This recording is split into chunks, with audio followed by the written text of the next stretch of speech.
All right, 3, 2, 1. All right, guys, welcome back to the Lost Boyz Podcast, episode 5. This is also the number 1 podcast on Mars. Baby. I definitely messed up that intro, but we're gonna keep it going. All right, guys, we got a fucking banger for you guys today. This has been like a good while in the making. Yeah. Today we got 3 main topics for you guys. We're talking about low self-esteem. We're gonna tell you how to fix your self-esteem, and lastly, how to make yourself more attractive in general. This is gonna be a good one. Yeah, I agree. I think it's gonna be a real good one. So to start off, we're gonna start with low self-esteem, and I actually came across a stat, and the stat said, I believe it was the American Psychology Association found that about 85% of people within the country and they believe within the world suffer from low self-esteem. So it's obviously something that everybody goes through. Some people actually deal with it for longer periods of time. Some other people deal with it for short periods of time. But at some point, around 85% of the population actually goes through it and struggles with it. They actually found that it's not until about the age of 60 that's when self-esteem starts to decrease. Like low self-esteem decreases in people. For some, obviously not everyone, but for some. And they've also found that the majority of people that suffer from low self-esteem are generally women. However, there is a big population for men that do as well. Nah, dude. Think about it. So, at 60, what happens at 60? Maybe you retired. Yeah. You're finally living your life. You're hopefully married. And that's when the self-esteem technically increases and low self-esteem in people decreases. That's crazy. Yeah, on average. So it's like a general. So it's not obviously not for everyone. No, of course. But yeah, that's what they say. Yeah, around 60 years old. And then for women, obviously it's way more prevalent, and you can see that in what's in, at least in this country, like makeup is super huge and always needing new clothes and nails done and this and that. It's one of the biggest issues. In fact, about 70% of women actually have considered themselves to be not good enough, whether that is their body image, relationship success, academic success, money success, all that stuff. They say around 70% of women find themselves to feel not good enough and stuff like that. I mean, at what point do you contribute some of that to like Instagram and I think the majority of it is social media. I personally, my personal belief is that social media is probably the number 1 cause for low self-esteem, depression, anxiety, all that stuff. I think there's some other like genetic things, like maybe chemical imbalances and trauma that you've dealt with and things like that. But my personal belief, generally speaking, is that social media, if it's not one of the biggest causes for it, it's one of the biggest amplifiers of it, in my personal belief and opinion. Nah, absolutely. You got to look at people. Like, I'm just going to say a random name off the top of my head. Like, imagine a regular girl that looks at, like, Chantel Jeffries or something like that, right? And I feel like women compare a lot to each other. So that's definitely a catalyst for, like, oh, my God, I'm not good enough, right? And even then, for guys, too, there are guys that'll look at the person who works hard at the gym and be like, oh, I'm not shit compared to that person, which stay tuned because we're going to get into a whole lot behind that topic right there and comparing yourself to others and building yourself up, truthfully, because there's a lot more that goes into self-esteem and attraction and everything than you think. It's not all just about like genetics. So yeah, I agree with that. Also, to point out for women too, 90% of eating disorders are women deal with them. And what's my other stat right? Good thing I got my notebook. And about 98% of women feel that they have to look a certain way. So that's why a lot of them get Botox surgery, things like that too. But it is also prevalent in men as well. True. It's not to the extent of women. Obviously, it's far greater on their side. However, it is prevalent in men. In fact, between the years of 1997 and 2018, a study was taken about men and changing their physical appearance. And the study found that approximately there was a 325% increase in male cosmetic surgery within that time, and it all stemmed from low self-esteem. Dude, look at fucking Kanye. Remember, Kanye got, what was it, lipo done or something? He got one of those procedures done. So I didn't know that. Yeah, this was like, it had to be like 2017, I'm going to say, 2018. Yeah, he had one of those procedures done so he can fit an image, he said. And 325% increase within those years, from 1997 to 2018. See, I would say, not to tie it back to Instagram, but I think Instagram plays a big role in that. I agree. Like we said in the previous episode, I feel like Instagram is just a showcase of the 1%. Mm-hmm. It's not a showcase of the general population. It's a showcase of the exceptions to the rule in the population.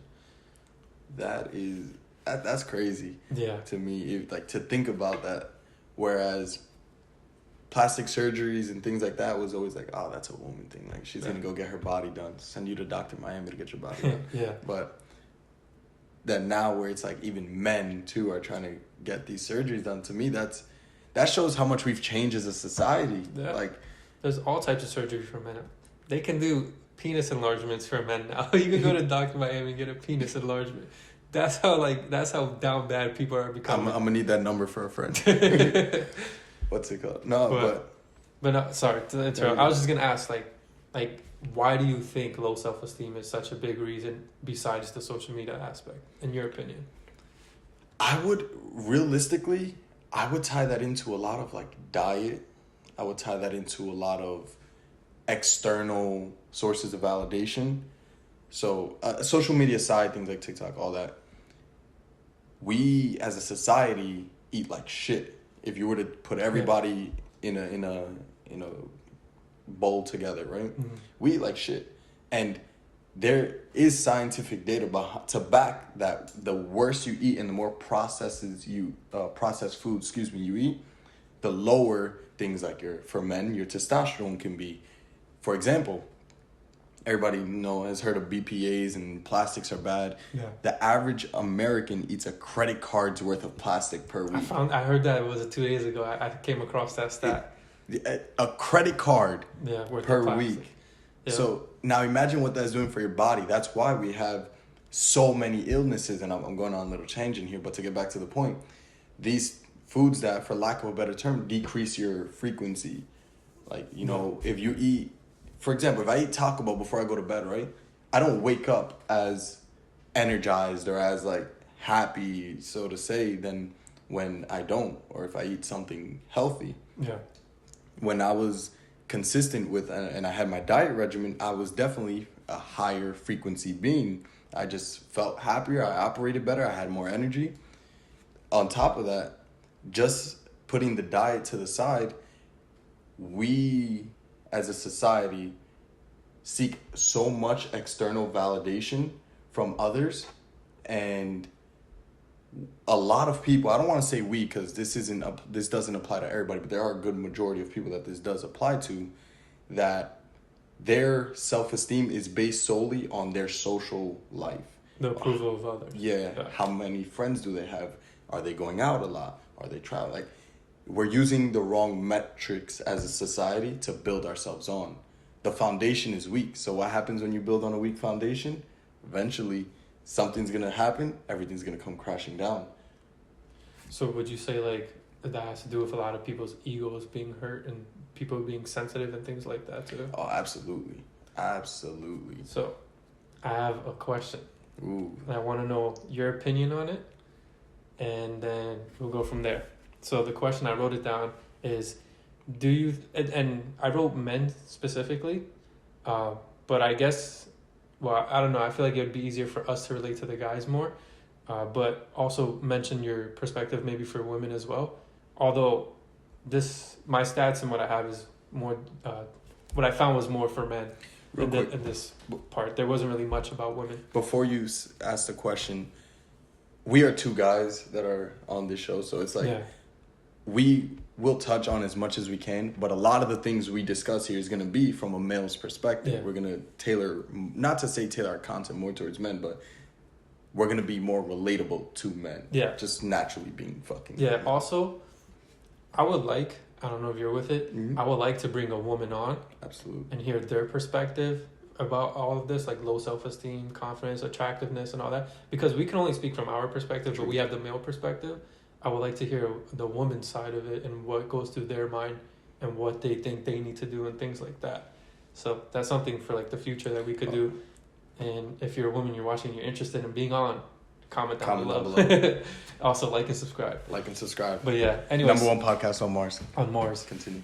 So my question is, do you think men that grow up in a single parent household, single parent meaning with their mom only, mm-hmm. have you find greater lack of self-esteem and confidence? I say yes. Why do you confidently say yes? So, regardless of the parenting situation that you have, if you have that father figure present, coming somebody who came from like a single mother household, like I'll speak from my experience, you absorb the traits of your parents. So a certain amount of what you pick up from them is, oh, don't do that, don't do this. The large majority of what you pick up from them is what you observe. So take Thomas and John, right? Mm-hmm. Thomas comes from a single mother household and John has both parents. Doesn't even have to be a perfect household. Thomas is going to observe more feminine characteristics naturally because we have, all men and all women have a feminine and a more masculine side to them. Yeah, you have testosterone and you have estrogen, so they balance each other out. With Thomas, who's only observing his mother, he's going to pick up more of the female traits. That's something that I found in me as I got older. I found that I was definitely, I would not to say weaker, but my empathetic levels were way higher. I would say that I was definitely as a kid way softer, right? And then take John, who has both parents, right? Even if his father's not the best father, he's still observing masculinity. He's still observing how to, do certain things. Like, take John and have him go out to school, right? Thomas and John, one of them is going to struggle more than the other to talk to women. And I think that's going to that stems from the lack of that masculine figure. Mm-hmm. No, I see your point. Because I'm just going to play devil's advocate in a sense. What do you think, like, let's say, because I feel like maybe a way somebody might think of it is like that, okay, that's your experience, but how do you, what do you feel about people that grow up in the inner city that grow up like gangbangers and killing and all? Like, do you think they also picked up some of those feminine traits, or do you think they had a complete opposite reaction where they became overly masculine? No, so I think they had exactly, not an opposite, but they had that exact reaction.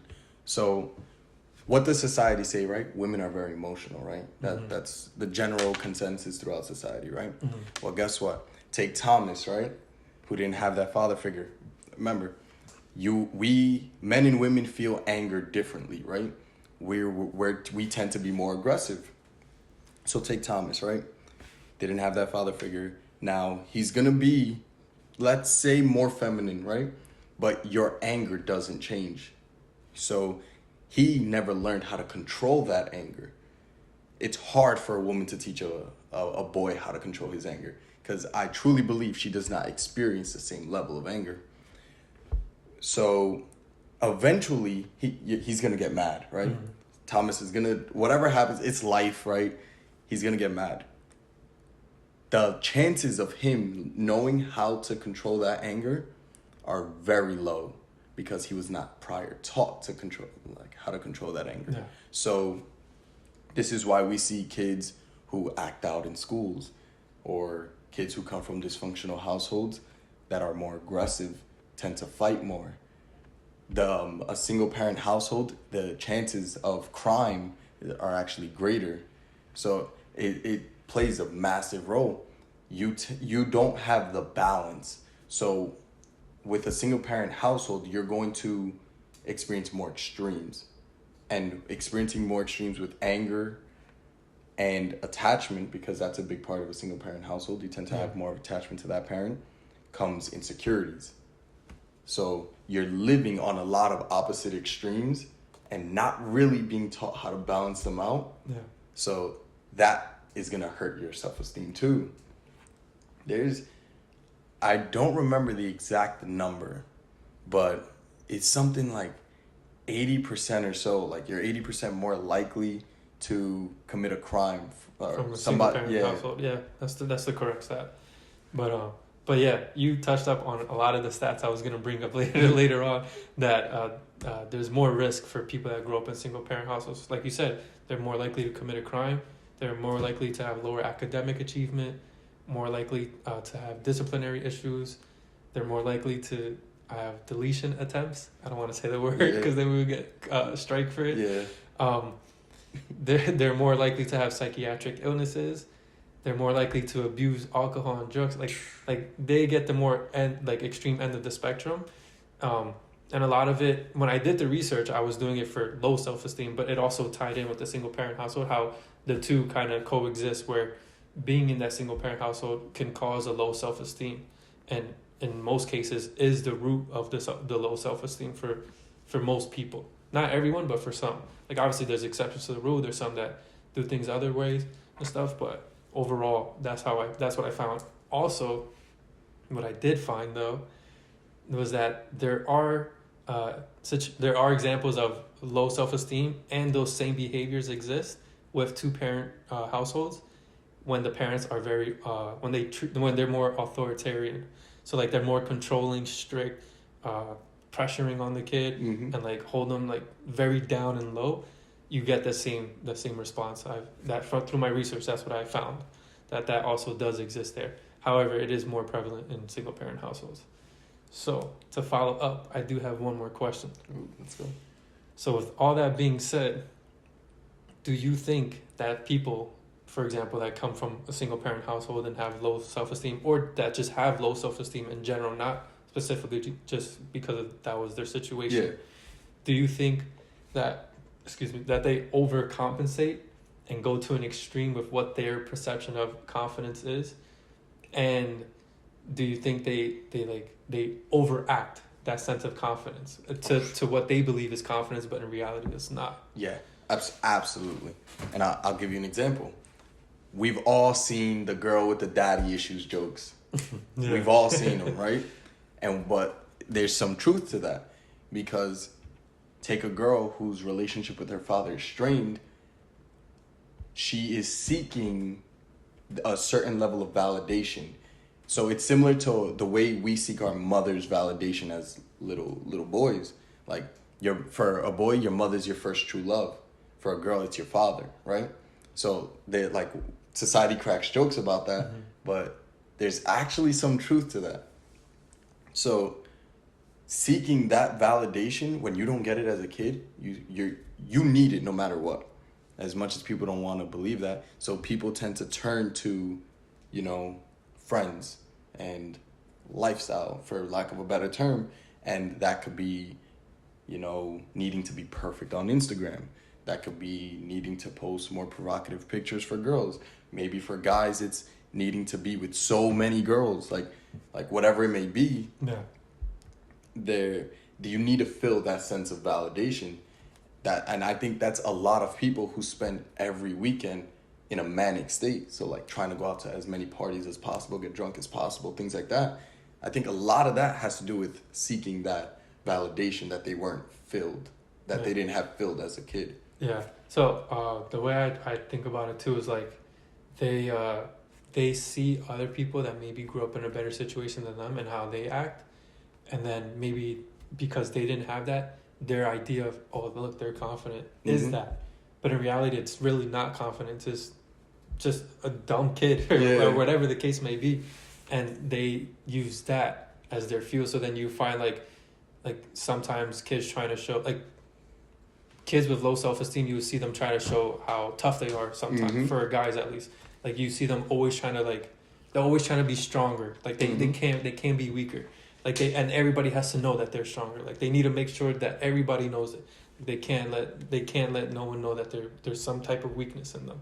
I think that is like an extreme, because I think, yeah, you should strive to be all that, but you shouldn't have to showcase it. Yeah. You just are it. And I think that's the difference. And I think that's one thing that I've seen, like growing up, like a lot of kids that maybe had low self-esteem, so that was one thing they did.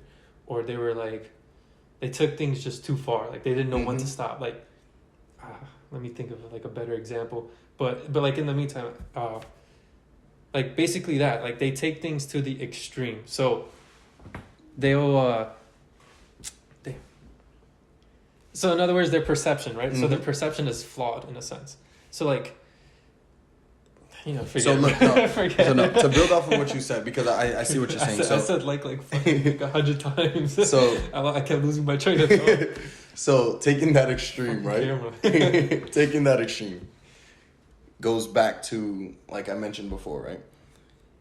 The kid that didn't have the validation from his parents is going to want to be the funniest kid. Yeah. And the kid who wants to be the funniest kid is not a funny kid. Exactly. Like, so it's the, if you're, it's something I actually had a conversation with Justin today at the gym. If you're trying to portray that you're something, you're not that. Yeah. That was what I was going to go with. So typically when people try to portray that they're something, that's usually what they're most insecure about. The person who tries to act the happiest, technically, isn't. And then happiest. again, and this isn't like a proven fact. This is just my observation.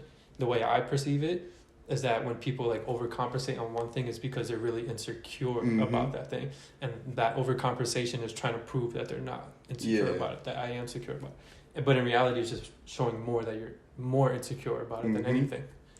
It's you're trying to sell people on the idea that you're not that. Exactly. Yeah. Which means you are that. Yeah. And that is such that once you take that in mind, like hold on, like hold on, we got to run that back. What you are trying to, maybe not you per se, but what people are trying to show that they are, is really what they're not. Yeah. Think about that. Like, that's why so many people have low self-esteem. That's definitely one of the reasons. People want to show that they live grand lives, so guess what? They're going to travel so many times a year, right? They're going to spend thousands and thousands and thousands of dollars. But guess what? Maybe they're living that lifestyle, but they're actually broke because of it. Yeah. And that takes a hit on your self-esteem. Yeah. That's one thing that does affect self-esteem that studies have shown is financial success. Your financial, where you are financially can impact your self-esteem, whether it's good or bad. That's like one study there's a study that shows that that's actually a root cause of some of it. There's other factors involved, but that's one of the factors, financial success. Oh, dude. And social media, again, ties in perfectly with it, where people will spend every dollar they have to showcase that they have this, but in reality they don't. Whereas if they just did the things to prove it to themselves versus others, they probably find more I think they would find more happiness in that and wouldn't be as broke. It's true. Like, okay, I'm showcasing this, but it's because I'm really doing it for me, but I want to post it too, but I'm not posting it so other people are like, oh, he's cool, like I want to hang out with him because of this. Like, no, I'm posting it just because I want to post it. Like, I proved that I could do this to myself. Well, I'm gonna share it. Like if I go on vacation, it's because like it's like I'm doing it for me to prove to myself. Like I could go on vacation and not post a single thing and no one knows I was ever on vacation. It's true. But if I see something I want to post, I'll post it.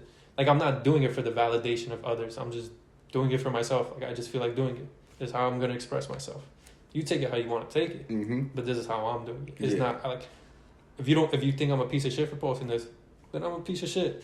If you think I'm dope as fuck for posting, I'm dope as fuck. Yeah. If you don't care, I don't care either.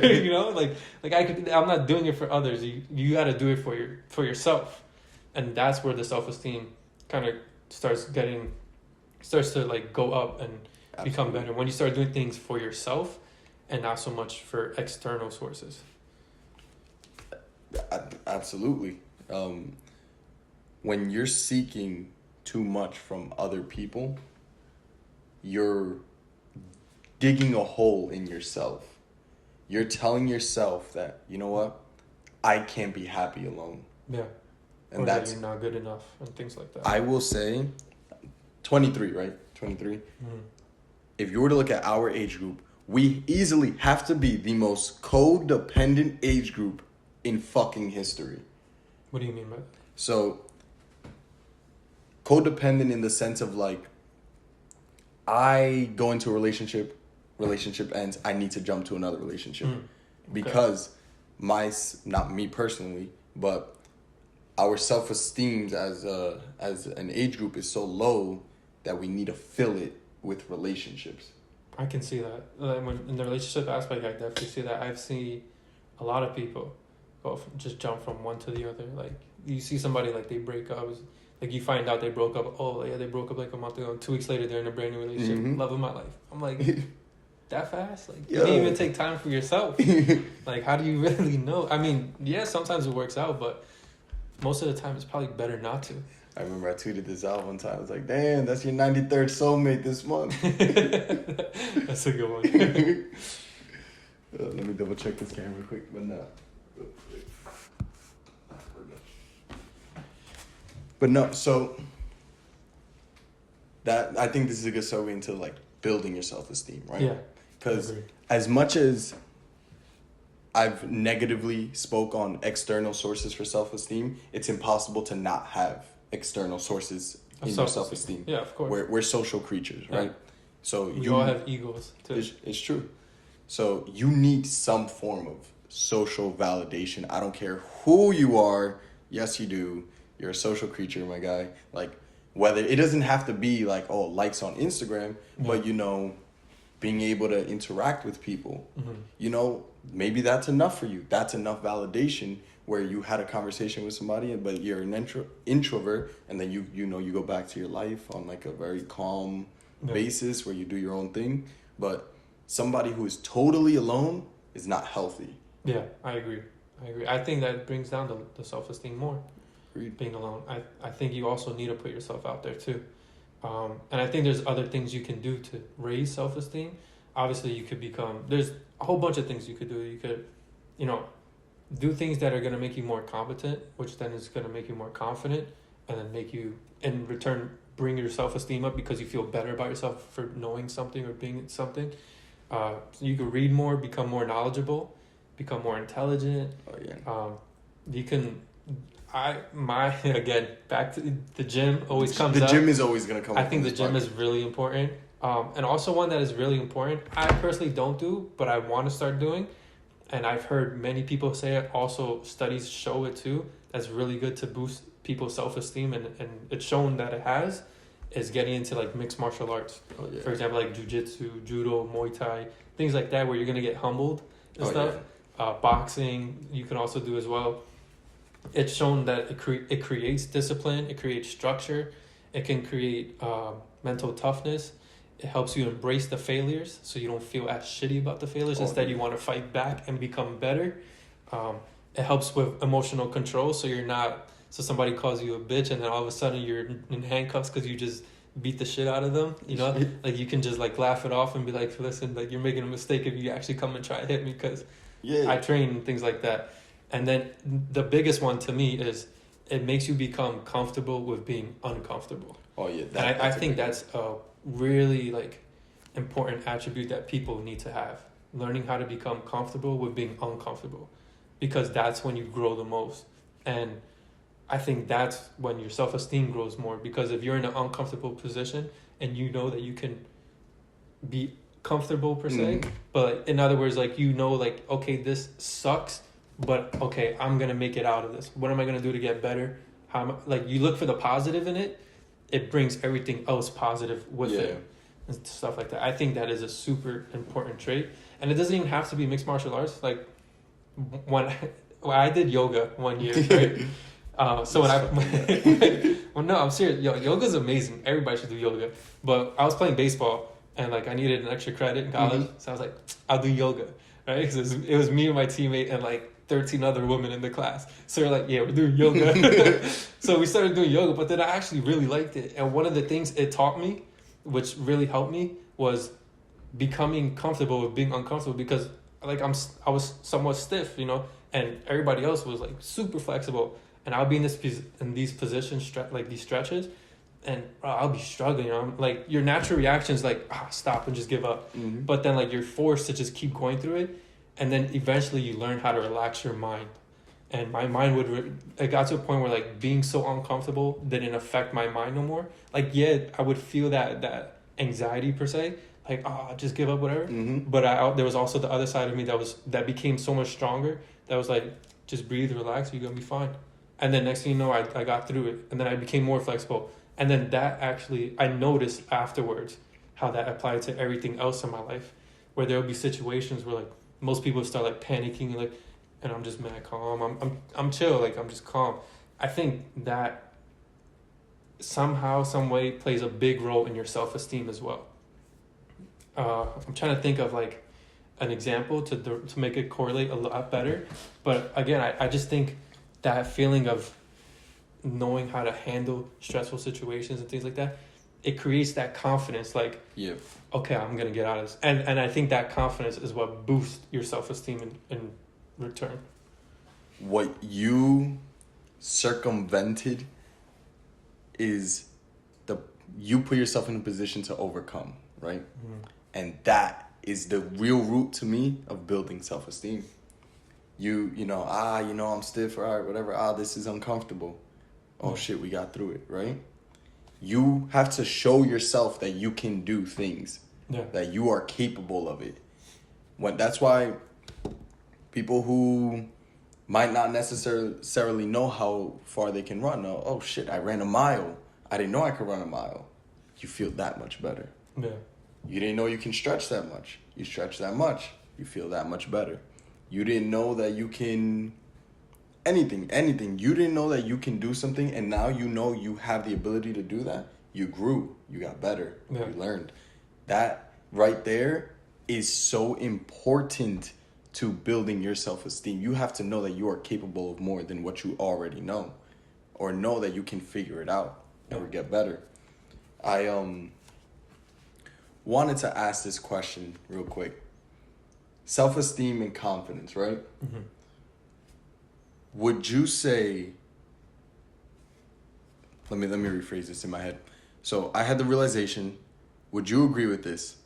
Self-esteem is your confidence towards yourself, and then your external confidence is what we know as confidence. I don't know if that made any sense, but like, I think self-esteem is a sub-genre of confidence. The way I see it, I think self-esteem is one of the aspects to confidence. I think confidence is broad, but so for example, self-esteem is one aspect to it. But I do agree in the sense that like it's more towards you, like it's something you and yourself, like me, myself, and I, like is like that. Like only I know this, and only I deal with this self-esteem. Whereas like how I carry myself and things like that is maybe more external, where other people can see it on me. If that makes any sense. No, I get what you're saying. No, I agree. Yeah. The me, myself, and I. Funny, you have your id, your ego. And your what's the last one? I should know this. I study psychology. It's your id, your ego, and this is gonna bother me now. It'll come back to me later. It's really gonna bother me. I feel like it starts with the S. We'll get to it. What's it called? But and another thing I wanted to say is when you brought up the like mixed martial arts and things like that, and knowing how to defend yourself, you would think, oh shit, this person learned how to do X, Y, and Z. This person gained insert belt here in jiu-jitsu, right? Mm-hmm. Or in Muay Thai. Yeah. In reality, when you talk to people who are successful in these, martial arts, they're much more reserved creatures. And I'm going to bring up, I'm not sure who's the original source of this quote. I heard it from Dr. Jordan Peterson, right? And you've definitely heard this before, it's better to be a warrior in a garden than a gardener in a war. And I think that is so important to think about, because so many people today are just the gardener. And I feel like society's pushing for the gardener, which is causing lower self-esteem. I agree with that. That's a really good quote. Actually, I like that. I forgot what it was. It was a fighter I saw being interviewed, and they asked the fighter like when you're not fighting, like why are you so like calm and peaceful and like you won't even step on a bug and like kill a bug, but then you go in the ring and you're an animal. And one way they explained it was like, because you would think like if somebody knows how to fight, then all they're gonna want to do is fight. But the exact opposite happens. They're so aware of what they're capable of doing that they become afraid to expose that capability because they know how much they could really hurt somebody. And so the fighter was saying like, when you expose yourself to a side of you that is so brutal and so capable of causing so much damage to another person without caring about who they are and their emotions and any of that stuff, it makes you go to the other extreme. So now you just want to be like that super like calm, like when you don't have to be that person, you really don't want it, like you turn it completely off. So you see them like super love. There we go, this is what it was. They were asking a fighter like, why is it that most fighters end up becoming like really, really loving and caring and soft and gentle parents and stuff? And he was saying because when you see such negative and ugliness, then you start to appreciate the beauty more and stuff because you know what you're capable of and things like that. It kind of goes into our last episode. Last episode. But so this is proof here that the level of grief you feel does in fact tie to the amount of happiness you feel or appreciation. Just fucking with you. That's a totally open-ended question, but that actually does tie in really well, and it makes sense. Like Jordan Peterson, I gotta stop saying like Jordan Peterson says it too, where you should take those aggressive kids that have all this energy and want to fight, put them in a combat sport. Yeah. Because that will calm them down. Yeah. Or at least teach them how to control their aggression. Yeah, and if you look at most fighters, right? At least I'll use UFC for example, like Georges St. Pierre for example, right? He was a UFC champion, everything.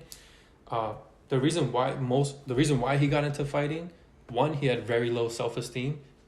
Two, that low self-esteem came from not being able to defend himself because he was bullied all his life. He used to get beat up every single day of his life. And that low self-esteem created such an extreme other outcome. Like he went from getting beat up and feeling so bad about himself that now all he wanted to do was beat people up for a living. like you see what I'm saying? Like it caused that, but like then it got to a point where he became champion. He was aware like I could fight. Yeah. Like he no longer had that low self-esteem now. Now he was just like, I'm good. Like I'm confident in myself, my capabilities and things like that. That's why if you ever watch an interview with Georges St. Pierre, like you see him fight, like this dude's an animal. Then you hear him speak, his voice and everything, you're like, what? Like he's so soft-spoken and calm and like, yeah, I don't want to cause problems. Like he's the complete opposite of that. But what made him get there was the low self-esteem. That's why I think if you have low self-esteem, a good way for men and maybe women too, because there's women combative sports, is to get into that, because then you handle that extreme and then you find it takes you to that other extreme, which then balances you out afterwards.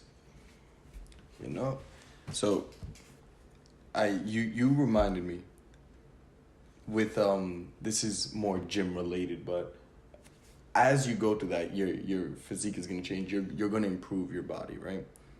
And you learn to control that let's say ability, right?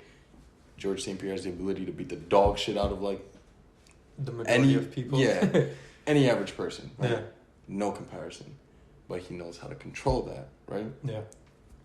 He knows how to control it. Yeah, now. Do you remember? I remember we were bench pressing, and you were like, it's not about how much weight you move; it's about how much weight you can control you have to be able to control the weight. Yeah. And don't let the weight control you. You control the weight. Yes. Is what I said. Yeah. And from there, I remember being on the bench press and being like, "Yo, this guy just set some fire right there," and like that's something that I truly like into my day-to-day life, where it's like, control the weight. Yeah. Don't let the weight control you. Control the shit that you're stressing about. Control that aggression. Don't let the aggression control you. Yeah. You know who lets aggression control them? Serial killers. It's crazy that you realize it's not so much about the activity you're doing, but you start learning more and more from the activity, whether it's jiu-jitsu, Muay Thai, the gym, reading, coding, anything. You just start developing characteristics and discipline and benefits from overcoming tasks and challenges that it just bleeds over into other parts of your life. Yeah, like I said, for me, like I noticed with yoga, like I did yoga as a joke. Like I was like, easy A. Mm-hmm. And like me and my team were like, easy A, and we would be chilling with girls. Like that was our thought process going into it. But then it actually had a positive impact for me that then opened my mind to thinking this way. Where like I did yoga as a joke, but then suddenly I was like, oh wait, hold on. This is like making me like tougher mentally in a sense. Like I tapped into a new part of my brain and like thought process that I didn't have before, and now I've noticed I've been able to manhandle per se like mm-hmm. other things in my life. You know, like for example, like again, like with the weights, like that's when I kind of went from like, oh dang, the weight's coming down on me to like, nah, I'm gonna control this weight. It's gonna come down. I'm gonna push it 5 times harder than it's coming down on me, type of thing. Like that started changing my thought process. That's when I started getting stronger too, because my whole mind and perspective on it changed. I wasn't just going through the motions. I was trying to conquer those motions and things like that. And then because of that, I started getting better results in the gym. I became more flexible. I started handling myself better in certain situations, which all then grew my overall self-esteem and overall confidence, which then made me carry myself more confidently, which then made me become more attractive to people. I started dressing better, taking care of myself better. And then it just, one thing led to another. It was a butterfly effect. One thing led to something else, that kept going. And each time it led to the next thing, it was something greater and greater and greater. And then it took over my entire life for the better, though. Yeah. And then I started attracting more women. I started talking to more women. I didn't have problems going up to women no more. Like, I'm using the women example. Yeah. But when you look back, now that I look back at it, because in the moment I'm not realizing it, but now, like as I've gotten older, that I kind of reflect and look back, it was really from that moment on that like that's when things started to change for me, because it was before that I had low self-esteem, and like, you know, like people say, oh yo, you must get mad girls. But in my head I'm like, no, I don't. Like, I actually don't get any girls. Like I have a really low self, like I'm too afraid to approach a girl or things like that. I had the low self-esteem. But something as simple as yoga, it was what created the butterfly effect for me to then get that level where now I'm on a completely different like level and playing field and mindset. Where like now I feel like, now I look back, I'm like, why did I think like that? Like I was stupid for thinking like that. I was putting thoughts in my head that weren't even true. Self-doubt. Yeah, exactly. I had too much self-doubt and many things in my life. And even it bled into sports too, like athletics and things like that, where I would question my capabilities. Everybody else saw what I was capable of, but I myself would question it sometimes. And everybody else would see that, oh, you're the better player. But in my head, I'm like, oh, I don't know, he might be better than, like I had those I wasn't confident in my abilities because I lacked confidence everywhere else in my life. This is internal, where confidence doesn't lie, doubt will kick in. Yeah. Remember that, because it's not until you start building other aspects of your life, where other aspects are going to start improving. For example, getting better with, sports or athletics and things like that. Yeah. Suddenly you're getting better with women. You know why? Because you're overcoming. Like, overcoming is the root of all of it. Yeah. I proved to myself that I can overcome something, which then gave me the confidence to try to overcome something else. Then I overcame that, which gave me even more confidence. And then more, and then eventually you don't think you can't overcome something, you just overcome it. Yeah. You're like, oh, here's a hurdle, I could do it. I'll do it there's a box jump in my way, I'll do it on a vertical. You know, like I don't need a running start. I don't need to, like, you don't think now, you just start doing, and you just keep doing. See, it's funny because for me, same outcome, different machine to get there. So for you, while it was the physical like that, for me it was, I got better with women, truthfully, when I started reading books. And I wasn't even reading books on women or anything like that. I was just reading to get smarter. And the smarter I got, and I noticed I was getting smarter, and suddenly I knew more about the stock market and finances and things like that, the more confident I was in conversations, which at the time I was working at McDonald's and I was scared to, like, not scared to talk to, but I was really uncomfortable talking to people, right? But I knew, I was like, oh, like, you know, I know this well. And I would just start, and then I made it a goal. I'm going to start talking to everybody who comes to my register, to the point where I started getting better at talking to people. And eventually that led into talking to girls more. And then I lost the fear of talking to girls.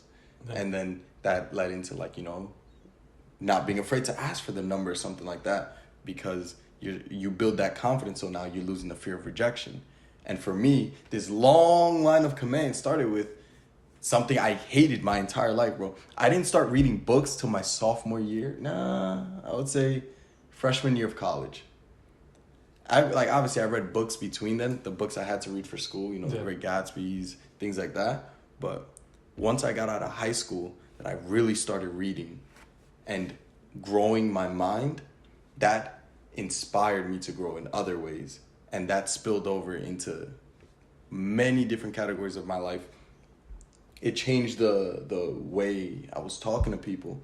It changed the way I was opening conversations. It changed the people I was attracting. But like, and not even attraction in like a sexual way, but like the people who want to have conversation with you. Yeah. Like, you know when somebody is on a different wavelength than other people. You just know. Like, you can look at somebody and be like, yeah, that guy seems like his shit's together. Mm-hmm. I was never that guy, but I was able to hold myself a certain way. Especially, my thing was finance. That's what I chose to get good at. Especially since I was like younger. Like, that was always the interest. Like, it was fascinating to me how they were billionaires, right? Yeah. And millionaires. So that piqued my interest into a finance sector, which I became in high school, the finance guy.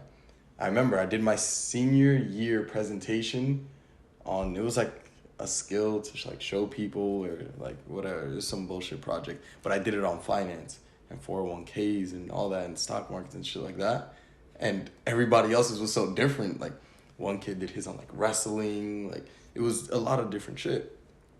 And that started molding what would be my identity, like my social identity, which started boosting my self-esteem, because it's better to be known as a kid who's smart than a fucking dumbass. Yeah, 100%. No one wants to be a dumbass. Exactly. Well, I wouldn't say no one, but the majority of people you would think. So to end a long-winded statement right there, it all goes back to like, you gotta find something. You gotta try it. Like, what you don't like might be what pushes you to the next level. Yeah. I didn't like reading. Reading elevated me. That's something I need to work on, because I'm that person. I don't like reading. Like, I don't read too much. But now that I've started having the podcast and like watching it back and hearing myself talk, I'm like, okay, I need to start reading more, because my thing is like, I think I do a really good job at listening and formulating thoughts in my head, but I do a really bad job. Not really bad, but I don't do as good of a job as I would like to articulating myself. Mm-hmm. Like, sometimes I'll start stuttering. I'll lose my train of thought. Like, you see here, like, there's more. I say like too much. There's more that I need to do and like improve on. And so that's one of my goals now, is to start reading more, because I want to become better with articulating myself. And like, you would think, so for most people watching it back and hearing criticism and constructive criticism, which is what I want, and like Agreed. Hearing other people's perspective and realizing that on previous episodes that we spoke about, like, oh damn, you know what, maybe my perspective was kind of wrong on this, or was a little flawed. I didn't think of this point. I didn't think of that. That's what I want. Agreed. Because I want to grow. And I think it ties in with self-esteem. Like, if you're confident within yourself and your self-esteem, and being able to take that kind of criticism, use it to learn and run with it, will build that. Now, after seeing myself talk, I'm like, okay, I need to fix my articulation, because I need to, like right now I'm struggling to like, I know what I want to say, but I'm just struggling to put the words together. So that's one of my goals now, to read more, so I can do that. And I think the more people try challenging their weaknesses more, again, that ties into the self-esteem, where it'll create that confidence in that, which also elevates the self-esteem. And then confidence is broad, but I think it'll elevate it in all aspects, because now you're more open to opportunities and things that you probably would have held yourself back from, where if you didn't try to overcome those weaknesses and stuff like that. I challenge anybody who will watch this and is willing to go on the self-introspective journey to take one of your weaknesses and turn it into a skill. I fucking challenge any one of you. Because even just the attempt, even just the start of going in and figuring out, all right, what are my weaknesses? That's it. That's getting past the moment of inertia. That's the first step to progress. That's the first step to momentum. Yeah. Like, I'll say for me, like, I'll say one of my weaknesses is like physicality. I would say, like, I always consider myself like weak physically. So guess what? I'm gonna work on that to get, better physically, getting stronger, going to the gym more, right? Dive deep. Self-awareness is so key. Dive deep. Find what is your weaknesses and that's what's holding you back. What is your weaknesses? What are you so insecure about in your own head that you might not even know that you're insecure about yet? And when you start digging through that and finding that, life changes. Life changes because now you have a GPS of, I need to get better at this. Oh, I don't like not being able to hold my own in conversations. Let me get smarter. Maybe let me watch some YouTube videos on this. Let me read a book about this. Oh shit, I actually kind of like reading. Let me see what other topics I like. That could lead you on a whole rabbit hole of life to where you might find something that truly makes it click for you. And the kid who is all shy now but read books on speaking and everything is all of a sudden the public speaker, is all of a sudden the life of the circle. Like, I challenge you, and trust me, this is a journey that I live my life on. I challenge you to find where your weaknesses are and make it a skill. Pick one and make it a skill. You might not even turn the one that you picked into a skill, but you will turn one of your weaknesses into a skill. I promise. It's such a good journey. Yeah. For me, it was like, and I'm saying at 18, it was my anger. And I was like, this is such a weakness. This is so unattractive to people. Like, why do I want to fight so much? Like, why am I so aggressive, right? Yeah. Guess what? Going down the journey of controlling that and understanding what was making me so mad. Why was I acting that way? Why was this my first reaction? Is now why people say, like, yo, dude, why don't you, like, work is stressful? It's super busy. Yo, why aren't you, like, stressed out or anything? Why aren't you, that dude just said something crazy? Yeah. Why aren't you running? Because you know what? No, you learn to not, when you become reactive, you letting other people control your emotions. Yeah. And it's funny because I had those similar experiences where, like, certain things happen and people are like, for example, my sister, it'd be a stressful situation. She would, like, start, like, oh my God, I don't know. And then she gets mad that I'm too calm. Like, why are you so calm? my mom's a perfect example. Remember when we were going to the airport to Aruba? I pressed the button to close the trunk, and I just stood there and watched the trunk close so slow. She got mad that I was too patient. She was like, you're too patient. Just get in the car. I was like, what's going on? Like, just relax. It's not that deep. But, like, when you learn to control your emotions, then that's what happens. Like, you realize how the majority of people don't know how to control their emotions. And how they're really, when you don't control your emotions, you're not in control of yourself. It's true. Other people can manipulate you and do whatever they want. Because if I say these words, you're going to react a certain way, then I control you. You don't control yourself. I have full control of you. You're the puppet and I'm the one pulling the strings, and I'm laughing while doing it at that point. A really good example of what you just said is the Joker. The Joker is a character who just does shit to manipulate Batman. He does X, Y, and Z, and Batman fucks everything up. Yeah, I'm not too familiar with this. So. I know, but it'll make sense to the specific community that understands it. Because imagine, he's exactly what you said. Imagine you and I, right? Let's say we're mortal enemies, right? And I know that your weakness is your family, right? So I fuck with your family to get the reaction out of you in which you make your situation worse. Now, that's an extreme example of a fictional character, Yeah. But that is how it can be. Unintentionally, of course. I don't think people are really out here like some people, but the most people aren't really out here just trying to do that to you per se. But they might do it accidentally. Somebody might know that you're insecure about your height, let's just say. And in conversation, they would like to bring up conversations about your height. Guess what? They're trying to like degrade you. And they might be doing it subconsciously. That might just be a bad trait of theirs. But they're gonna trigger you.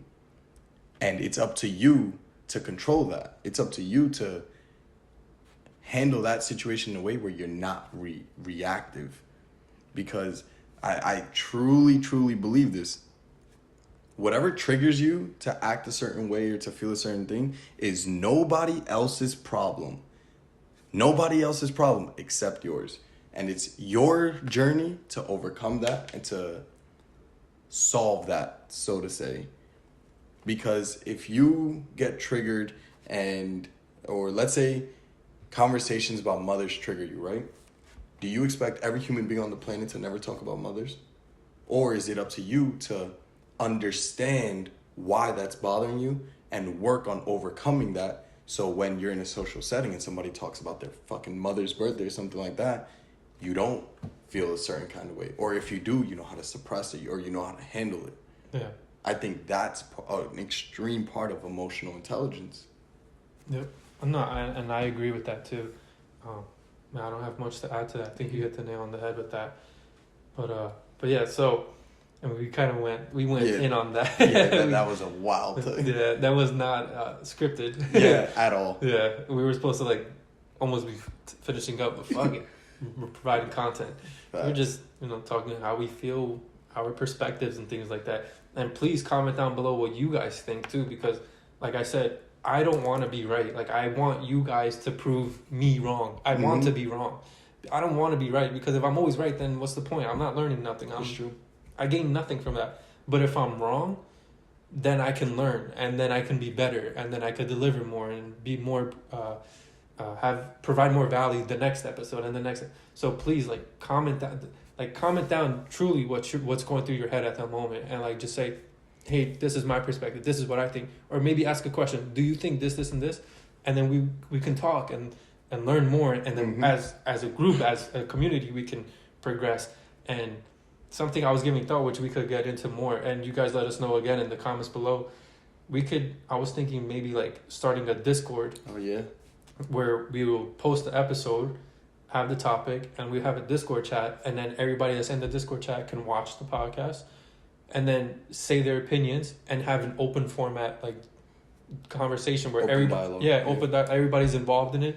Everybody can say their points, piggyback off other people, bring up their perspectives, and then as a whole community we continue to grow together and learn, and we all elevate together. Nah, I like that. Imagine if you're feeling the kind of way about a breakup and you say, hey guys, this is what I'm struggling with, and all of a sudden there's 15 people there who recently went through that and they just got over that. Oh, hey, man, or hey, I went through this helped me, or I went through this, if you need anything, you have people behind you. I like the idea of the... Yeah, comment down below if that's something you would be interested in and all that, because I would like to start one and have that too, because then I can also see other people, we can have that conversation where I could be like, oh, snap, you know what?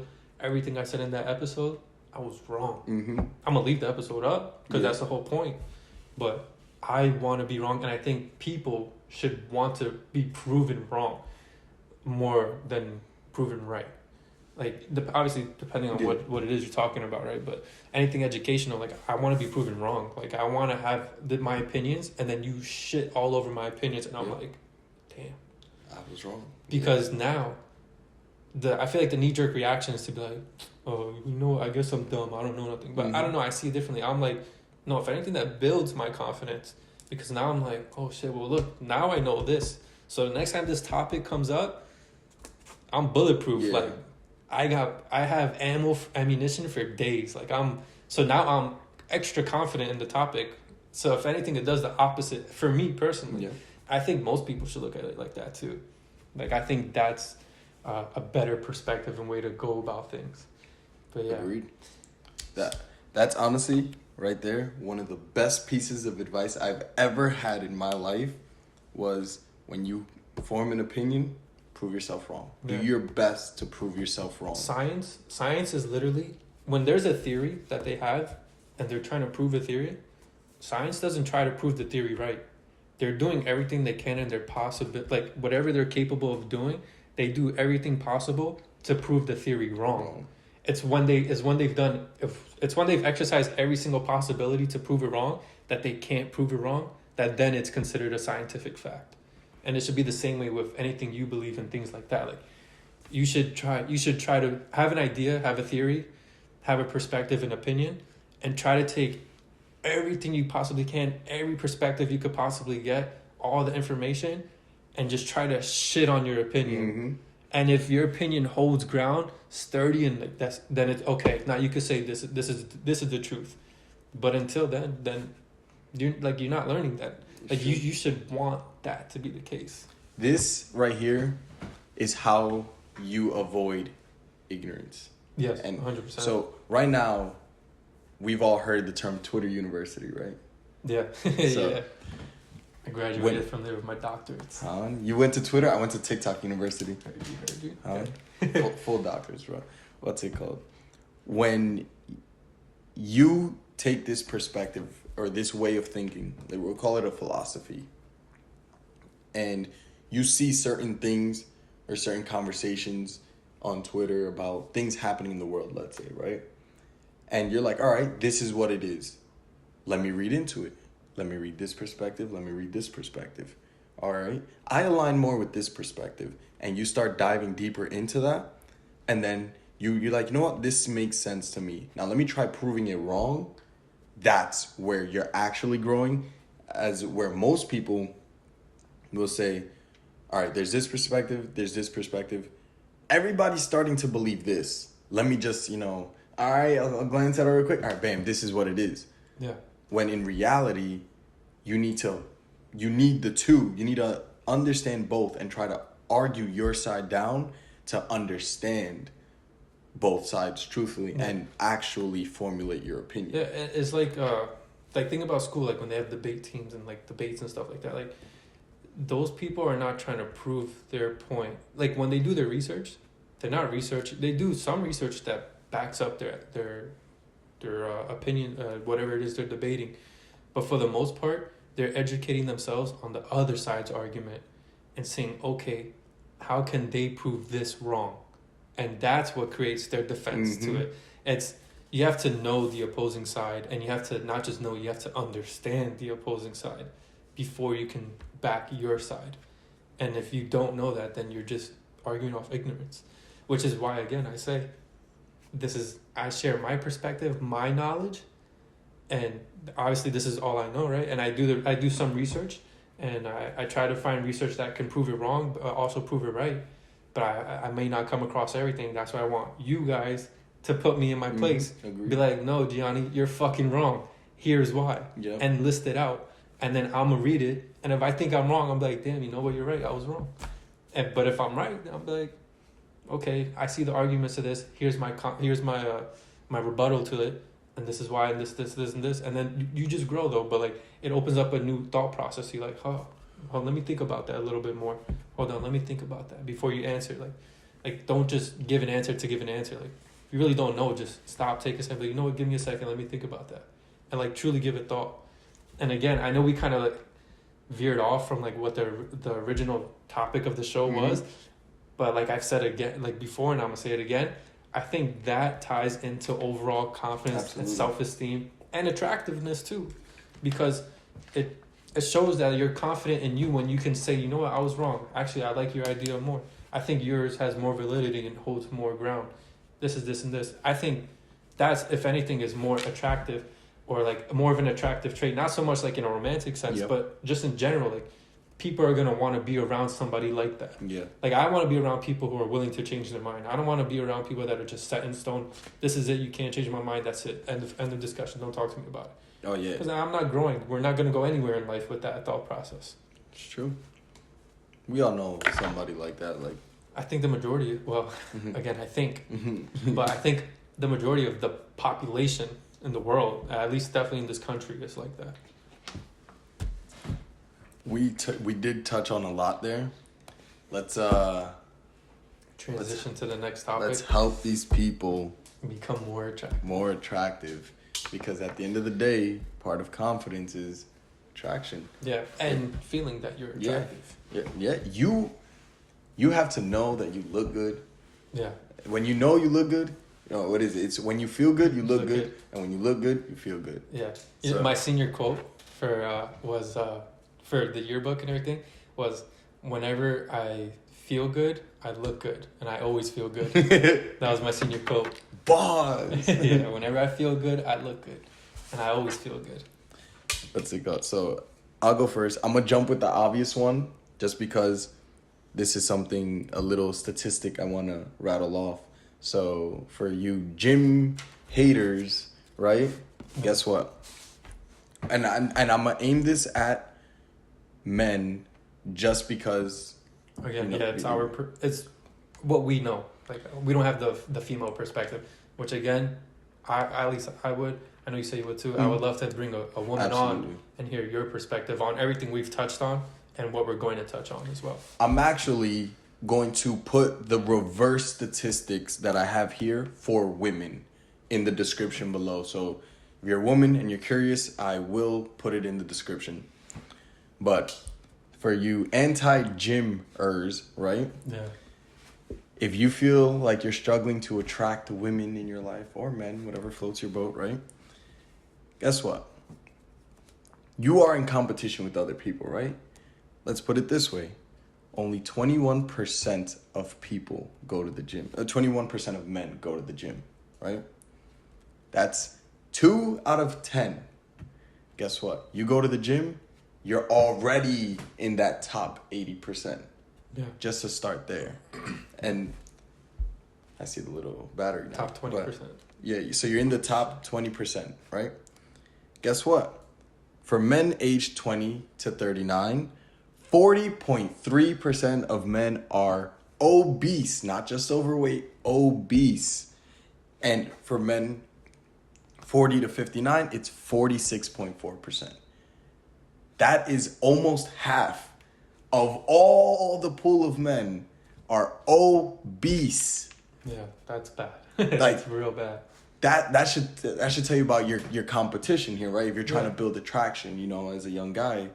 So get in the gym and you're already in the top half. And that's just the start of it. Yeah. While you read, I'm going to try to plug in a charger. All right. I'll just pause this real quick. We just had to figure out the camera's about to die, so we were just trying to figure stuff out. That's how you know we've been bringing value. We've been running this conversation. So we might have to take a little break in a little bit if it dies, and then keep it pushing. But the audio is gonna pick. I kept it paused, so it's gonna be a weird transition. But I'll fix it in post. So what was it that you left off again? Oh, so about almost half of the population is obese. About half of the male population is obese. And like I said, in the description, I will put the reverse statistic for the females. Yeah. And I think that's huge, because when you think about it, we've heard other people say too, from other podcasts we watch, a lot of guys struggle to get girls because girls want, for example, they want a guy that's in shape. They want a guy with, at least so we believe that, you don't want somebody obese. That's not attractive. It shows you don't take care of yourself. You have low self-esteem. All those things. You don't. It's a direct correlation to your self-image, how you physically appear. And so if you have a poor physical appearance, is going to reflect to your self-image that you have a poor self-image, and no one wants to be around that. People want to be around people that are going to uplift them and bring them up. And so when you say about, what was it, 21% of males? 21% of men. And a workout. Mm-hmm. No, it's not even just workout. It's engage in a physical activity. It could be the gym, sports, anything related. Okay. So, dang, that's even worse. Yeah. So, think about it. If you're a guy who's struggling to get girls and you're not in the gym, That's something you should probably work on your physical capabilities. What you doing, my guy? Yeah, your athleticism, things like that. Because that's 20% of the entire population is only doing that. Like, that 80% of the population is struggling. Like, that's bad, man. I don't know. That's just a crazy stat to me. It's a mind-blowing. If you asked me what the stat was before. All right. We're back. The camera died. So we just spent I don't know, probably 40 minutes to an hour just sitting here waiting while it charged. So yeah, anyways, to try carry on from where we left off. I know the audio is probably going to make it sound like it just happened quick. But there was an hour break in between. So we had to go over everything again. Yeah. But basically, to reiterate what we left off on, even though you already know because you're watching this. For you, it's seamless. Yeah, but for us, we have to remind ourselves. So we finished off with saying about 21% of men are the ones that go to the gym. Go to the gym. 21% of men are engaged in a physical activity. Not just the sports, gym. Whatever it may be, yeah. And then almost half the population was obese. Yep. Which again, see what I'm saying? That's why I need to read more. I need to work on my on my expression of words. Anyways, so about half the population is obese, which goes into our next point is diet. Your diet is very important in your overall health, and self-esteem is one, because if you feel good about what you're eating and how the food you're eating makes you feel, it's gonna correlate to that too. If you're eating McDonald's 3-4 times a day, you're gonna feel like shit, and you're also going to look like shit. You're just gonna feel more sluggish. I don't care how skinny you are, how fit you may look. Even if maybe you are fit and you eat that way, internally you will feel like shit, and your body will be shit. Your internal health is so important. Your internal health is more important than your external health, in my opinion. I think the outside is important, but obviously the internal, in order to get to that point too, you need physical activity. You can't just get there just by eating. You can eat all the right foods, but if you do no physical activity, it can only do so much. Yeah. But I think diet is a very important part of trying to become more, if you're trying to become more attractive to women, diet is very important as well.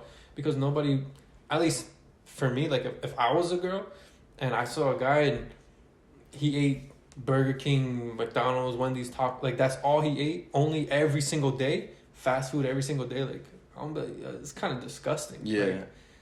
To me, I'm that's nasty. I don't want to be associated. I want to be motivated by somebody else's habits, I want to see somebody else eating so clean and so on top of their diet, wanting to be so healthy. I think that's I think that would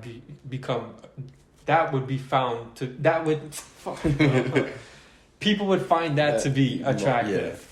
Because it's gonna make them be oh shit, I need to step my game up too. And especially in a relationship, I don't know, if you're gonna have a partner, you want the partner to elevate you in a sense.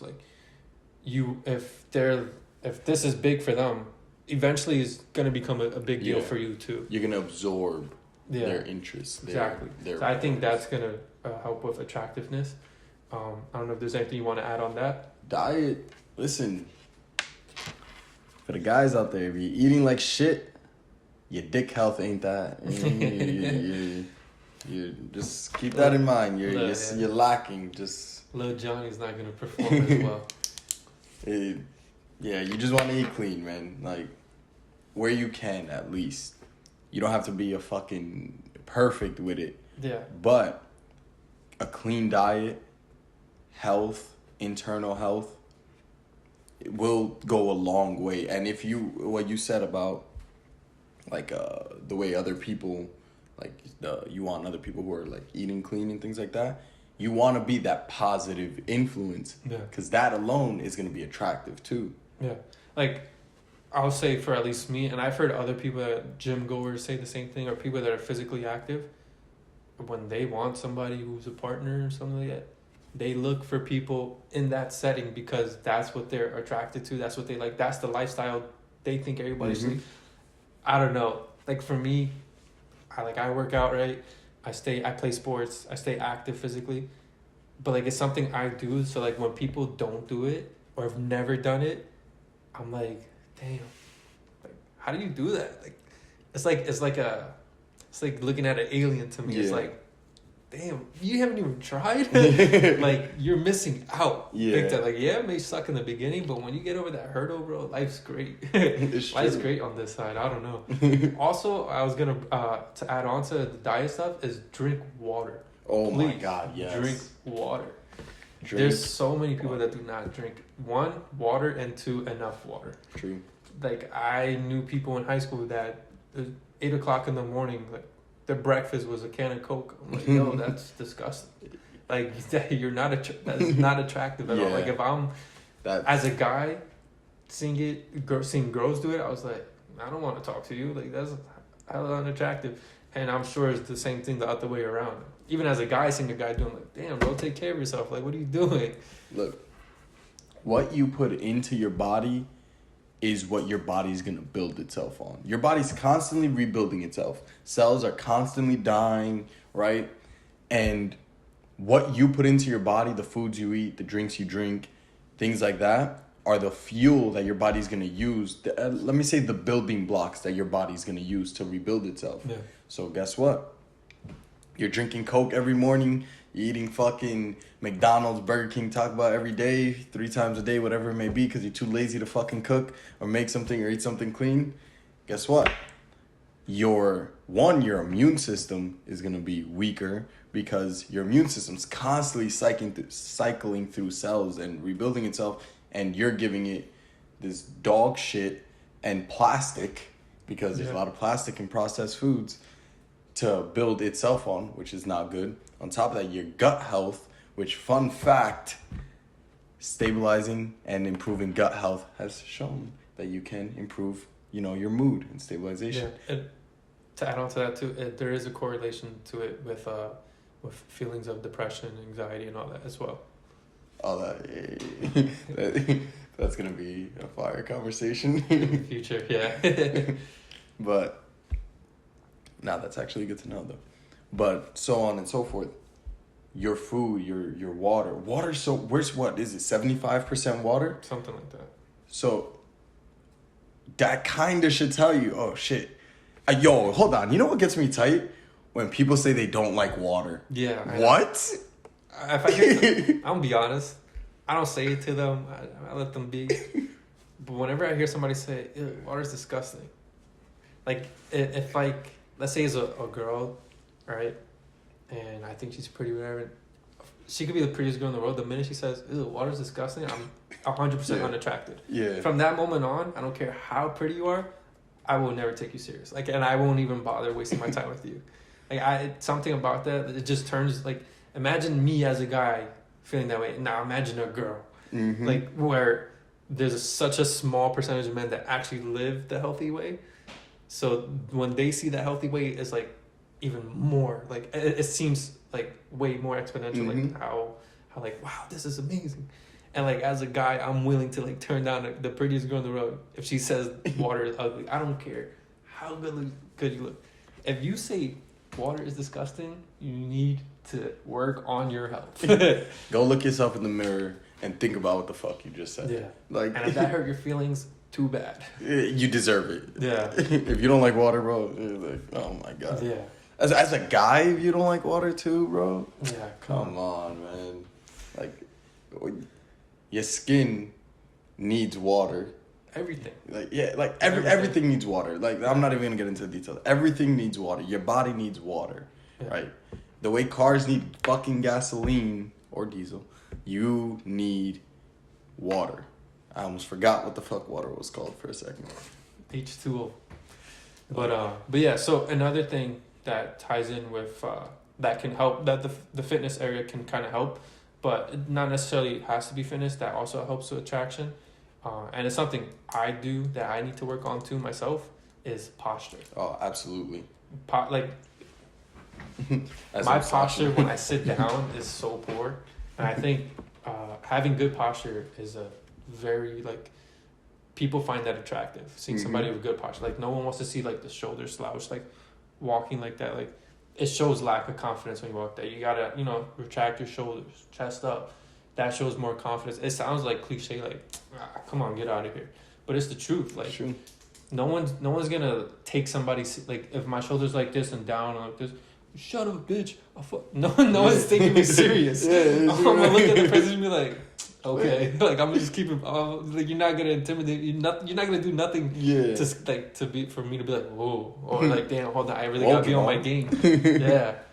Like, but fix your posture. And this one goes for women too, because I will say, again, for me, because I'm speaking from my perspective, if I see like a girl and she's slouched, even if she's attractive, I don't know, they like to use the word the ick. It kind of gives me the ick. I'm like, like it kind of turns me off when I see somebody with, like, for example, a girl with bad posture. It kind of turns me off. I'm like, Agreed. Like, I want to see a girl with good posture, because, like, I don't know, it shows how you carry yourself. It shows how you care for yourself, and it looks, I guess, depending on the setting, it could look classy. Yeah, and you wanna look good. You wanna look like you respect yourself. Yeah. No, I take that back. No, you want to respect yourself. Yeah. Like, but that'll in return show that you do respect yourself, so other people will naturally respect you. Agreed. Yeah. Like, you need to self-respect radiates. You can just tell that person that, like, yeah, that person, yeah, they love themselves. Yeah, they take care of themselves. But yeah, to add on to more things you can do to help yourself become more attractive, I would say is building a skill and mastering it. So it could be in anything. It doesn't have to be something like super complex. It could be something super simple, like, I don't know, let me think of something, like making 3-pointers, like, right? Yeah. You master making 3-pointers. Well, now all of a sudden you're playing basketball. Now you feel confident, you feel good. You know, you could talk about, or here, let me show you how to shoot a 3. Yeah. You know, like, you could play with it, you could do things with it. Like, I don't know, that's like a very, like, small thing, but it could be other things too, like how to build a computer. It's true. How to build a PC gaming device. Like, just master one skill, become the best you can be at it. That's gonna develop confidence, and then once you build that skill, then start to learn more about other topics. You don't have to master them, but at least master one thing, and then begin learning a lot about a little, which is what I believe a lot of people should do. As I said way earlier, like, for me, the one thing, the one skill, so to say, was finance. Even though finance isn't like a skill, but it was a topic that I became very knowledgeable on. Yeah. To the point where I became that, like, finance guy of the group. And that led to, I referenced it earlier, like, social identity. And from there, that branched out to me meeting new people, learning more about different things, to the point now where it's like a lot of topics can handle a conversation. Yeah. But it all started with, like, mastering one. Like, you gotta pick something that you have to be good at. Yeah, whatever gets you going, whatever triggers you, I guess, in a sense. I would say more for the good. But just, like, master that. Get as much knowledge as you can on that. Like I said, become the master of that. Be like a sensei, per se. Mm-hmm. And then start to learn a lot about it a little. Because it's good to master one thing, but it's not good to only know that one thing. Yeah. I personally believe it's good to master one, but know a lot about a little versus a lot. Versus a little bit about no. I said it backwards. It's better to know a little bit about a lot than to know a lot about a little. It's true. In my opinion. That's actually a really good segue. When you learn a little bit about a lot, but you have the thing that you mastered, you're going to be more confident when you speak. Exactly. You're going to be able to, which is the next point, learn how to speak. You're going to learn how to have conversations, or not even learn, but you're going to get better at it, because you're going to have more value to bring to conversations. You're going to be able to bounce off of other people, learn from them. They're going to learn from you. Now you're you're a more attractive person to have conversation with. People are going to want to converse with you. Yeah. And again, I think all of these things that we've listed so far all tie back into the whole self-esteem and confidence. True. Like, we're talking about becoming more attractive, maybe to women, or for women to men, or whatever, men to men, whatever, women to women, whatever it may be. But overall, the whole point behind it is how all of these things go back into the whole self-esteem and confidence thing. Like, if you think your ability to speak is at a level where you can hold a conversation with anyone, it's going to make you feel more confident. It's going to boost your self-esteem about how you view yourself, how you think about yourself. And overall, your confidence, like, you're going to be like, yeah, I can hang, I can do this, I can do that, I can do this, I can do that. Exactly. Like, all that stuff. And so even though it sounds like what we're talking about now may be so different from how the beginning of the podcast went, and maybe it is a little different, but it still ties in with the same points of the whole confidence and self-esteem type of thing. Like, the attractiveness, or per se, is going to help with that. Yeah. And there's other things you can do besides just that too. Like, it can even go into like style, learning how to dress. Like, you don't have to be the most stylish person in the world, but know what works for you, what looks good on you, what colors go with you best, things like that. Like, little things. Learn, okay, these little accessories make me pop a little more. A chain makes me look. Rings. A chain might yeah, exactly. Rings, bracelets, watch, a chain. It doesn't have to be freaking $20,000 Cuban chain, but something small. As long as you feel good in it, you think you look good in it, and you more than anything feel good in it, is gonna show. It's not so much about what you're wearing; it's about how you wear it. There's gonna be a big hurdle. Sorry to interrupt, real quick. When you start developing your style, you're gonna have to step out of your comfort zone and experiment. Wearing a ring for the first time, or for me, wearing Chelsea boots for the first time, or dressing a certain way, wearing those kinds of shirts, those kind of pants. Like, you're gonna have to step out of your comfort zone, and then you're gonna realize, like, wait a minute. The first time you rock anything, it's going to feel weird. Yeah, it's going to feel weird. It's outside of your comfort zone. But then maybe you get a compliment. Maybe you don't. Maybe you realize, you're always going to try to talk yourself out of doing whatever the uncomfortable thing is. But it's the repetition, and it's not what you wear, it's how you wear it. Yeah. Like, you could wear... You could throw on a $700 Gucci shirt, and I could look at it and be like, cool, just another shirt. Or you could throw on that same $700 Gucci shirt, but you rock it with confidence, and you're like, yeah, I feel good in this shirt. Now it looks completely different on you. Now I see the shirt, I'm like, damn, that's a nice shirt. $700, it makes sense. Whereas, like, the other person was just like, just a regular shirt. Yeah, listen, and part of style is you're going to realize price isn't everything. Yeah, 100%. I remember in the summer, I got complimented a lot on a bathing suit that I would wear, right? The orange one. And it was like a $6 bathing suit from H&M. And it was my cheapest bathing suit, right? The little NASA one and shit. Yeah. But every time I wore it was like, yo, that shit's fire. But so it's not about the price tag. No, not at all. It's just about figuring out your style and rocking it with confidence. And I guess maybe in the beginning you won't have the confidence if it's new or whatever, but just feeling good in what you wear. Because when you feel good, then you look good. It's true. When you look good, then you get confident. And so, yeah. Also, some ideas, like if you're unsure, like, okay, like, what can I do to improve my style? Yeah. I would say download, like, something I use is Pinterest. Absolutely. I mean, I don't use it enough, but Pinterest is really good for that, especially if you're trying new styles or things you're not sure of, maybe different combinations or maybe ideas you have in your head. I think Pinterest is really good for whether it's women or men for Absolutely. Developing fashion, because they have crazy, like, ideas, and you see different types of styles, different types of body types as well, and how they style themselves.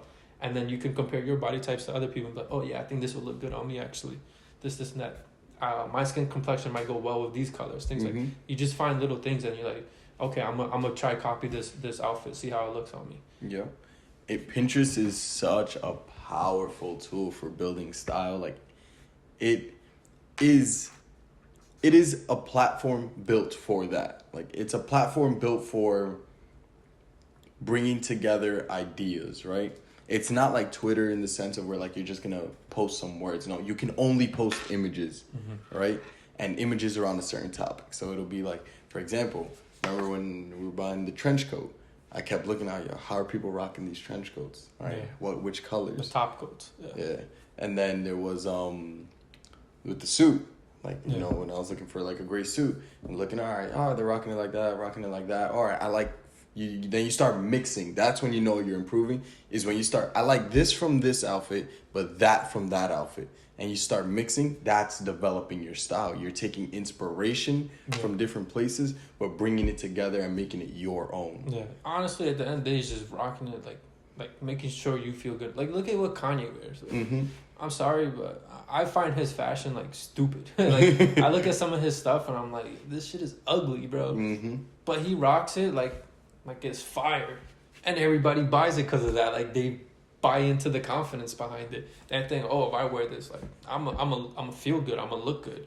So then they do it, and then in their head they feel good and look good, and so people like it. Like they know how they learn how to rock it. It's the same thing.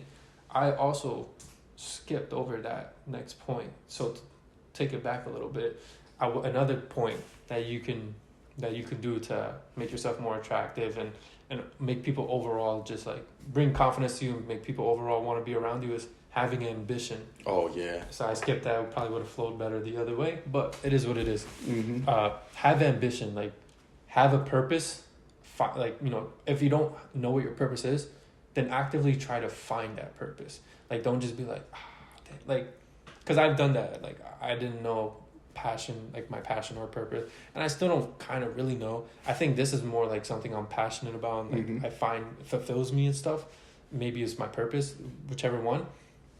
I think you should find your purpose first, then find your passion. But have an ambition, know, okay, yeah, you may be here in life. This is where you want to be. And although I'm here, I'm going to do everything I can still. Yeah. To get to where I want to be. Like, I'm not just going to I'm just going to go home, smoke some weed, play video. Like maybe you want to do it every now and then, sure, but don't do it every day. Yeah. Like, work on your purpose, you know, have ambition. Having ambition is going to bring so much more people, so much more benefits around you and beneficial people around you. It's going to attract better people to your life. Exactly. Like, you want to be around people that are ambitious, that are striving for something. They're striving. It doesn't have to be something crazy. Like, my ambition doesn't have to be like, oh, I need a $50 million house and 17 Bugattis. Like, that doesn't have to be my ambition. My ambition could just be like, oh man, you know what? I want to get really good at photography. I want to get really good at playing the guitar. I want to get really good at making beats. Like, just simple things like that. Like, you don't even have to be, it doesn't have to make you famous. It doesn't have to make you a millionaire, but just have something that you're passionate about or you find brings purpose to your life, and then go after that. Look, there's something about, if you're a young man, right? And you're maybe not in the best financial position, let's say, but you're a very ambitious person, and that transpires through your personality. Like, you know, you're chasing goals, right? Yeah. That alone will help you so much. And not saying to have ambitions for this reason, but ambition is a part of attraction. Why do you think people are so infatuated with like the millionaires and billionaires of the world? Because no matter which way you cut it, those are ambitious people in some way, shape, or form. Yeah. So if back to what I was gonna say, if you're a young man or a young girl, and you know maybe you're not there financially, but you're an ambitious person, and you know you're striving for more and you're chasing more, that is gonna attract better people for you, like you said. Yeah. And on top of that, that alone is gonna show confidence, because you have to be confident to be ambitious, or else you're never gonna. Then you're not being ambitious. You're being wishful. There's a difference. Being wishful is like, I want to start a business, right, and have the 17 Bugattis. But you're going to be the same person, like you said, with playing video games and smoking weed all day. That's a wishful thinking. That's being wishful. But the ambitious person is going to be like, you know what? I want to run a business and have the 17 Bugattis. Let me get up off my ass, right? Yeah. That ambition is going to take over and start improving you, because you prioritize that more. And that is a very attractive characteristic, because you inadvertently can bring value to other people by being like that. Like, there will be people who will say, like, you know what?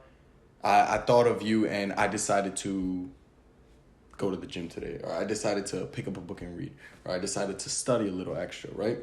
Like, that happens, and you are more attracted to them because you brought that value just by being yourself.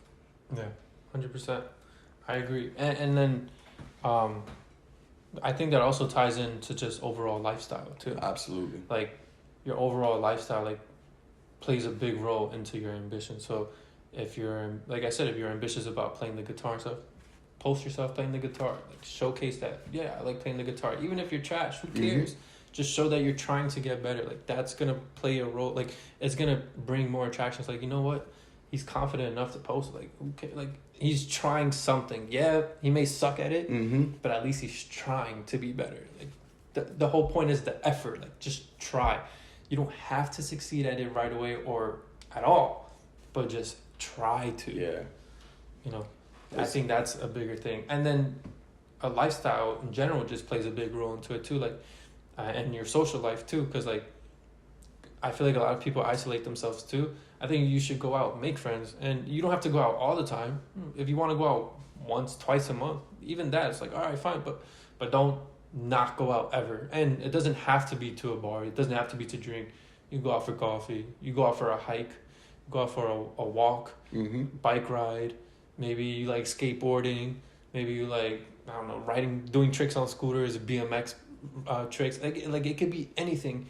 You could like playing golf, cricket, like just, it can just be anything. And then if you want, just, if you're really into it, you could showcase it. Like, maybe on your social media, you want to post like, oh, I'm at the driving range, hitting golf balls. Or maybe I'm at the, I don't know, gun range shooting. Like, it can be anything. Yeah. Like, you don't have to put on this act of like, oh yeah, look, I'm in the VIP section of the club. I got a Lambo outside, even though it's rented. I'm not gonna say it's rented. Like, you don't need to do that. Like, that's not, because then you're gonna get people for the wrong reasons. Then that a lot of things, you know what you said right there is, you're attracting people, right, with the rented Lambo, but it's on a weak foundation. Yeah. That shit's gonna crumble eventually. Yeah. They're gonna find out that shit's rented. They're gonna find out, you're broke or whatever it is. Yeah. And it's okay to do it, but I wouldn't do it for the sole purpose of like, so people like me. Like, I would just do it like I said before, like, no, I just doing this for me, and I just decided I wanted to post it. But I don't care. And like, people could be like, yo, that's dope. It's like, okay, cool, thank you, it's dope. But like I don't care if you want to be my friend after or not. Like, no, I didn't do it for people to like me or not. I just did it for me, So like, I think that stuff's okay, but when you do it for the wrong reasons, then that's when it could be detrimental. And I think more than anything, showcasing like hobbies is probably better. Like, showing that you have hobbies is also something, because like, it shows you just, you're not sitting at home doing nothing. Yeah. Like, you can show that there is more to you outside of just like, your shell. Yeah. Like, hiking, let's say. You might be somebody who likes to go out and take walks in nature, right? Like you said. Guess what? Now, all of a sudden, somebody who's never been hiking might take an interest in it because they saw it through you. Yeah. So guess what?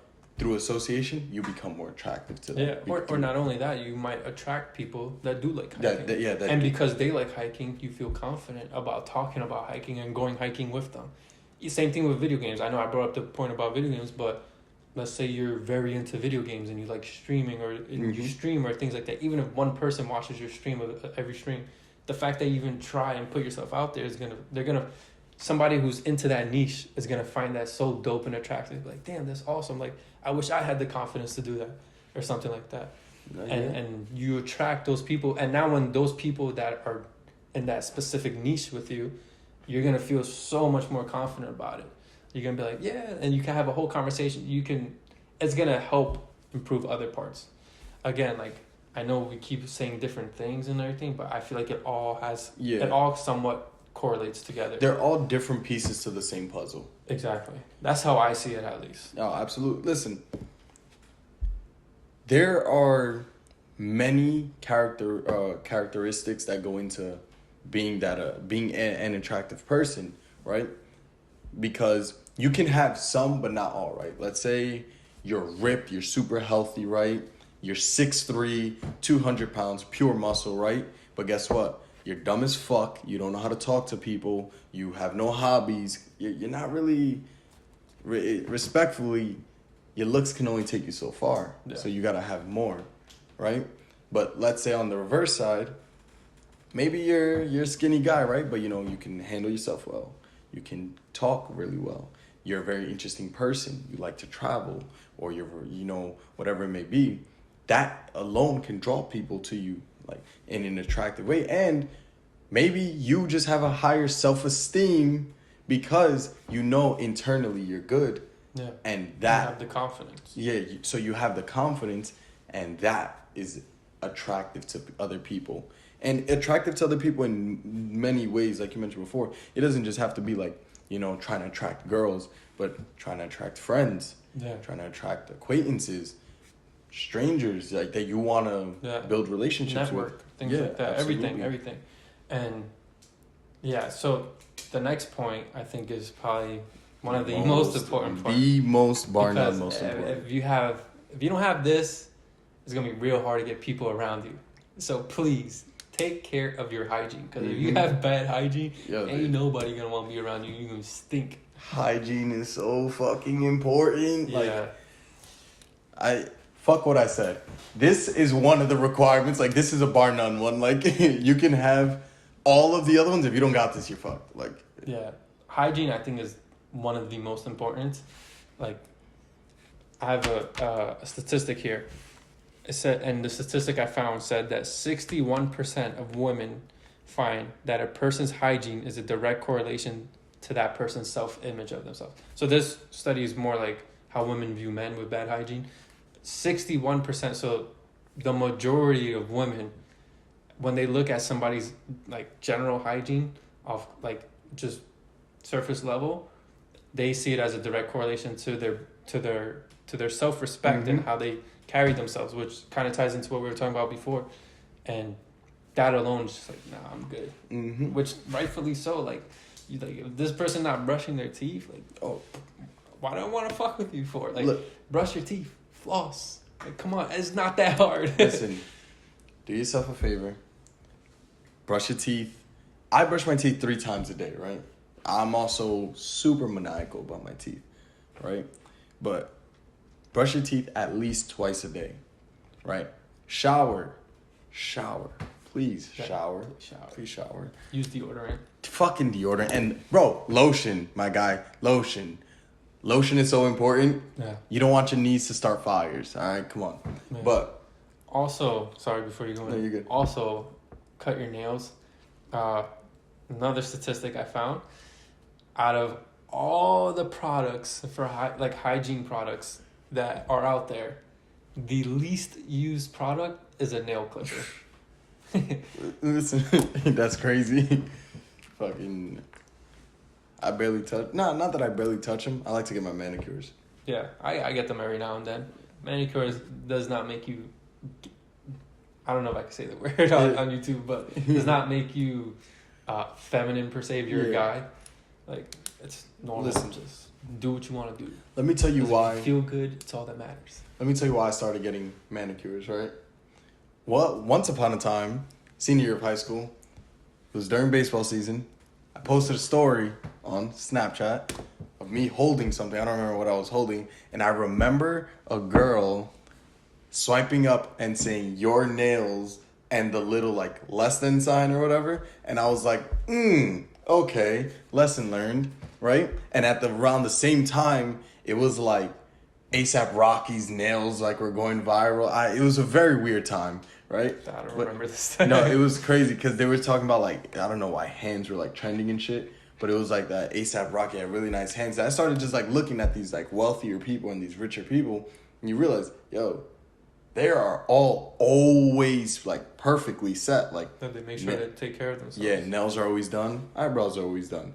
So I started doing my eyebrows. I started doing my nails, right? Just staying clean. I don't paint my nails, right? Up to you. I don't. But simply getting your nails done, right? Yeah, and making sure your eyebrows are clean. Exactly. And you don't even have to, like, if you don't want to take it to the extent where you go, just buy a nail clipper and clip your own nails. Like, it's true. Takes less than like 2 minutes. Like, it's not that hard. Like, it's come true. on, bro. Like, and make sure your nails are clean too. That's the other thing. Yeah. Make sure you don't have like dirt underneath your nail. That's super unattractive. Like, if I see somebody with dirty nails, I'm like, anything they touch, like, especially if it's food and they're like trying to pass it. Yeah. Like, I don't know if I want to eat that anymore. You remember you said it one time. It's like, yo, girls don't want that inside them. Exactly. Yeah. If you're a guy, yeah, exactly. A girl does not want dirty nails inside of them. It's true. Plain and simple. Like, you do just cut your nails. At least, please cut your nails. And then there's other things too that you can like maybe find the hairstyle that works best for you, that showcases your facial features the best, right? Because everybody has different hairstyles for a reason, right? For some people it looks good, for some people it doesn't. Like things like that, just mess around, experiment, find what works, and then kind of go with that. See what hairstyle also fits your style, your clothing style, things like that. I'll let you get into this one more because you have more knowledge with it. But I would say like cologne and things like that. Oh yeah. Using cologne, and body lotion and stuff that smells like is pleasing to smell. This is gonna be a fucking bar of a tip for men's hygiene. This is what I get most compliments on, right? Is my hygiene, right? And it's because of this. One, be very clean, yes, but this is when you shower, right? Make sure your body wash, your lotion, and your deodorant are all the same scent. I promise you. For example, for me, I use Hey Humans, right? Mm-hmm. Free plug. I use Send the invoice. Yeah, facts. I use the vanilla lavender. Okay. Right? Yeah. I use the body wash, the deodorant, and the lotion.